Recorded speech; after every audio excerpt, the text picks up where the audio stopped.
Olá, eu sou o André e hoje nós vamos continuar estudando as parábolas de Jesus. Vamos para o Evangelho de Lucas, capítulo 15, versículo 11, que diz: Jesus continuou: Um homem tinha 2 filhos. O mais novo disse a seu pai: Pai, quero a minha parte da herança. Assim, ele repartiu sua propriedade entre eles. Não muito tempo depois, o filho mais novo reuniu tudo que tinha e foi para uma região distante. Lá desperdiçou seus bens vivendo irresponsavelmente. Depois de ter gasto tudo, houve uma grande fome em toda aquela região e ele começou a passar necessidade. E no versículo 17 diz o seguinte: Caindo em si, ele disse: Quantos empregados de meu pai têm comida de sobra, e eu aqui morrendo de fome? Eu me porei a caminho e voltarei para meu pai. E lhe direi: Pai, pequei contra o céu e contra ti. Não sou mais digno de ser chamado teu filho. Chama-me como um dos teus empregados. A seguir, levantou-se e foi para seu pai. Estando ainda longe, seu pai o viu e, cheio de compaixão, correu para seu filho, abraçou e o beijou. O filho lhe disse: Pai, pequei contra o céu e contra ti, não sou mais digno de ser chamado teu filho. Mas o pai disse a seus servos: Depressa, tragam a melhor roupa e vistam nele. Coloquem um anel em seu dedo e calçados em seus pés. Tragam um novilho gordo e matem-no. Vamos fazer uma festa e alegrar-nos, pois este meu filho estava morto e voltou à vida. Estava perdido e foi achado. E começaram a festejar o seu regresso. Nessa parábola, nós vemos a famosa história do filho pródigo, o filho Gastão. O filho que chega para o pai que ainda estava vivo, pede o dinheiro da herança adiantado, porque ele fala que quer aproveitar a vida, quer gastar, quer viver. E o pai, bondoso, do jeito que é, dá, mesmo sem ter obrigação nenhuma de estar dando, porque a herança ela não é algo que o filho tem direito, né? A herança é o dinheiro do pai, o pai que juntou, é dele, pertence a ele, ele conquistou. Se o pai quiser gastar todo o dinheiro, ele pode gastar. Mas o filho ganancioso, antes mesmo de qualquer tipo de falecimento, já queria o dinheiro adiantado. E ele pede para o pai. E nessa história, o pai decide que sim. Ele dá o dinheiro, entrega, e o filho sai de casa e sai vivendo a vida louca, sai gastando por aí, fazendo um monte de coisa. É curioso, porque apesar da gente saber claramente que esse jovem está errado nessa história, tem muita gente no nosso mundo moderno que acharia que ele estava sendo esperto, que ele tomou a decisão certa. Talvez alguém até falaria assim: ah, tá certo ele, tem que viver a vida, tem que aproveitar. Porém, a história também mostra que pouco tempo depois, não diz exatamente quando, né? Quanto tempo passou, se foram meses, se foram anos, mas vendo a experiência de algumas pessoas que às vezes ganham na loteria, assim, tem gente que às vezes em 6 meses, 1 ano, 2 anos no máximo, consegue torrar milhões, né? E voltar a não ter nada. E foi a mesma coisa que aconteceu com esse jovem. Eu não sei quanto que ele pegou, é uma história, o valor não importa, mas era uma quantidade suficiente de dinheiro para ele pegar, sair na viagem e foi embora. Não volto mais, tchau. Mas um dia tá ele lá no trabalho dele, tá ele lá sofrendo. Por quê? Porque ele pegou esse dinheiro, torrou outro dinheiro e daqui a pouco ele tinha virado um trabalhador braçal. Tava ali cuidando de uns animais e trabalhando e provavelmente ganhando praticamente nada, vivendo uma miséria. E ele começou a pensar: o que foi que eu fiz? Olha a besteira que eu fiz.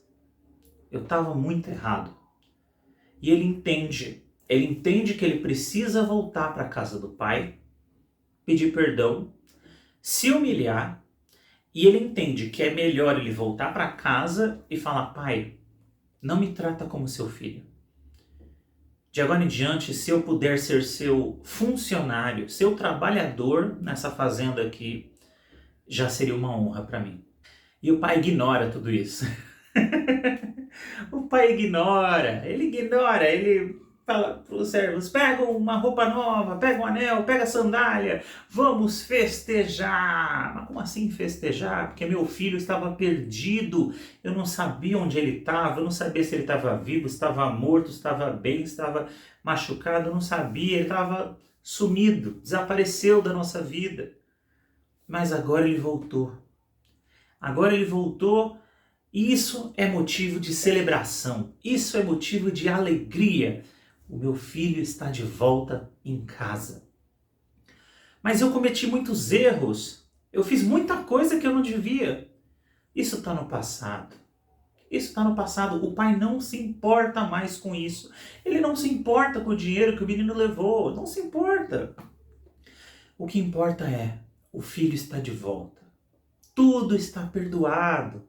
Esquece. De que adiantaria eu ficar, você tem que me devolver até o último centavo. Aí eles cobram um dia que, sei lá, o filho dele, né, nunca volta para casa. O filho morreu e ele, droga, eu aqui pensando no dinheiro e meu filho morreu. Não, ele não estava nem aí com o dinheiro. O que importa? Não importa o dinheiro que você estava devendo. Não importa que você pegou um dinheiro que não era seu, levou embora, gastou tudo e depois voltou com o rabo entre as pernas. Mas ele voltou realmente humilhado, ele realmente voltou humilde. Não era uma falsidade, de acordo com a história, ele não está fingindo. É real, é honesto esse sentimento dele de humilhação, de entrega, de falar, eu não mereço, mas me perdoa. E como eu não mereço, eu não vou pedir que você me trate como filho. Servo já seria ótimo. Mas não, o pai perdoa. O pai dá uma nova chance. O pai recebe ele em casa de novo e decide que faz uma festa. E essa é a terceira parábola em seguida que a gente vê, que fala sobre Deus fazendo festa, o céu celebrando quando um filho de Deus perdido volta para casa. Porque essa história do filho pródigo é a história do pecador. Eu, você, qualquer um de nós. Qualquer um de nós que comete um erro, comete o pecado, se afasta de Deus, mas um dia cria consciência, um dia é tocado pelo Espírito Santo de alguma maneira, cria consciência de que está no caminho errado e volta para casa. E quando a gente volta para casa, às vezes a gente vai orar, vai pedir perdão, vai se arrepender diante de Deus e a gente começa a achar que precisa pagar alguma punição. A gente começa a achar que precisa se maltratar. A gente começa a achar que a gente não merece o perdão de Deus. Notícia, a gente realmente não merece. Do mesmo jeito que o filho nessa história não merecia ser perdoado. Mas perdão não tem nada a ver com merecimento. E Deus é quem nos ensina isso. Jesus nos ensina isso lá na cruz. Perdão não tem a ver com merecer ou não merecer. O perdão, ele não vem da outra pessoa, o perdão, ele vem do seu interior. Então, Deus não perdoa porque você faz isso ou você faz aquilo. Deus perdoa e ponto final. Então, quando você também tiver que perdoar alguém, não fique esperando a pessoa fazer alguma coisa para aí você devolver perdão como uma resposta. O perdão, ele não é uma resposta, ele é uma ação que inicia uma coisa. O perdão, ele não é uma consequência de alguém que fez algo para você, então em troca disso, já que você fez isso, eu perdoo. Não, o perdão, ele é honesto, ele é sincero, ele é altruísta, do coração. E essa história é o quê? É o nosso relacionamento com Deus. Nós precisamos voltar para a casa do Pai, nos humilhar e pedir o perdão do Senhor. E talvez você, meu irmão, minha irmã, talvez você esteja no momento agora na sua vida que você se encontra um pouco distante, que você acha que você não está tão perto assim de Deus como você gostaria. Você queria que o seu relacionamento com Deus estivesse melhor. Talvez você se sente assim, talvez ninguém sabe que você está sentindo. Parece que você está andando com Deus, mas no fundo você sente que você está meio distante, que poderia estar melhor, que você não está caminhando do jeito que deveria. É hora de voltar para a casa do Pai. É hora de pedir perdão. E mesmo a gente não merecendo, o Pai nos perdoa, traz novas vestes e faz uma grande festa, porque o filho perdido, a filha perdida, voltaram. Eles estavam como que mortos. Não sabiam onde estavam. Poderia estar vivo, poderia estar morto. Mas agora estão de volta com Deus. E nisso já há motivos grandiosos motivos para se alegrar. Estar com Deus já é uma alegria maravilhosa. E não é só a gente que se alegra, não. Deus também fica alegre.